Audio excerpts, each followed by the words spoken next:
peaceful society again reigns in Afghanistan. The Iraq pullout, your stance on that? We should never have announced that.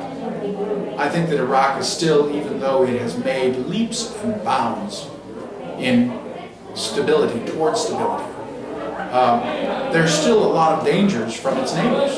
Syria for one, Iran for another. I mean, Iran and Iraq have been at each other's throats for many, many generations. And if we go out there and announce what our strategy is, it's ridiculous. Again, that goes back to that same question earlier, though. How do we continue to pay for it with the economy being an issue that's so important to Americans now? The economy will be able to take care of that, but what kind of a nation are we going to have so that we can fix our economy if we don't pay attention to the threats that actually threaten our liberties and our freedoms, whether it's a half a world away or within our own borders?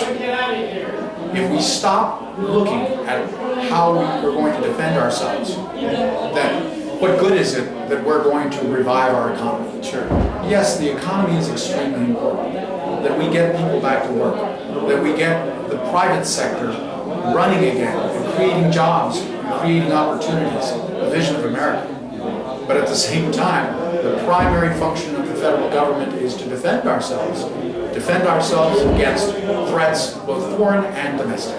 A viral video of your opponent has gotten quite a bit of attention where he appears to lose his temper when questioned by a group of, I believe they're Tea Party activists. What are your thoughts on that? You know, my thoughts are this. My opponent fails in two aspects. Representation of the people that he's supposed to be serving. And number two, in leadership in the Congress. I think what we see in that video is his failure of understanding his vital role as a congressman and a representative.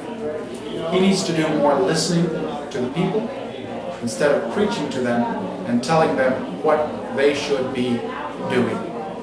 After all, a representative is just that. Listen to the people, listen to their needs, and go and deliver on those needs in the halls of Congress. Specifically, how does he fail in those two areas, representation and leadership? Healthcare bill. He voted overwhelmingly for that healthcare bill. It provides for abortions, federally funded abortions. It destroys healthcare for our seniors, not just by grabbing more than 50% of the Medicare budget, but also reducing the amount of funds available for medical doctor reimbursement. And it's literally driving a lot of our good docs away from delivering Medicare services to our seniors. It imposes a huge burden on families, taxes. It imposes a huge burden, job-killing burden on businesses, and it imposes a huge intrusion into our private lives, our relationship with our doctors and our caregivers. That is not American. That is not what this district wants. And everywhere I go and talk to people of all political bents, they do not like this medical bill. They do not like this health care bill. One way. He also, let me continue, because he also voted for the bailouts. He voted for the stimulus bill, which was a huge, more than almost $800 million in claimed stimulus, which was nothing more than just a lot of pork and a lot of favors to a lot of people in Democrat areas around the country.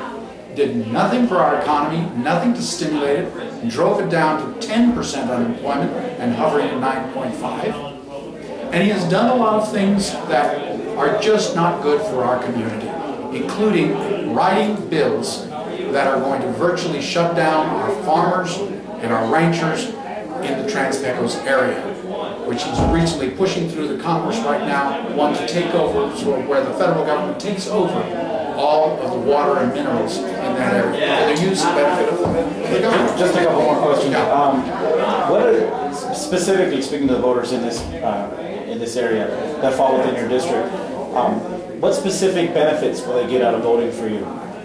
Representation and leadership. Common sense approach to solving the issues of the day, jobs and the economy, security of our nation's borders, and making sure that we are safe in our homes from menaces from abroad and from within. That's what they're going to get.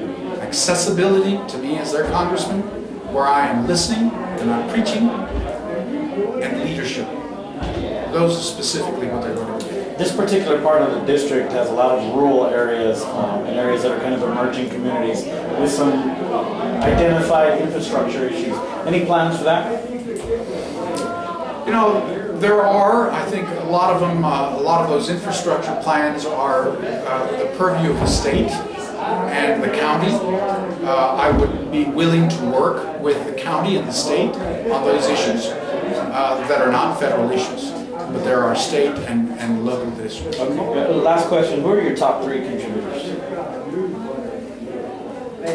You know, that's very hard to say because I've got a lot of very good people, voters of the district, that are my contributors. And I would say that practically 95, 98% of my contributions come from within the district. Of that 5%, what are the largest? What are the largest 3? I can't name them for you because there are federal limits to those donations. Oh, okay. So there's more than. Well, right. Okay. So there's several people that reach the limit. Okay. Yeah. Okay. Fair enough. You could look at them on federal. I probably should have before I came. Yeah. Thank you for your time. Gracias. Gracias. Yeah.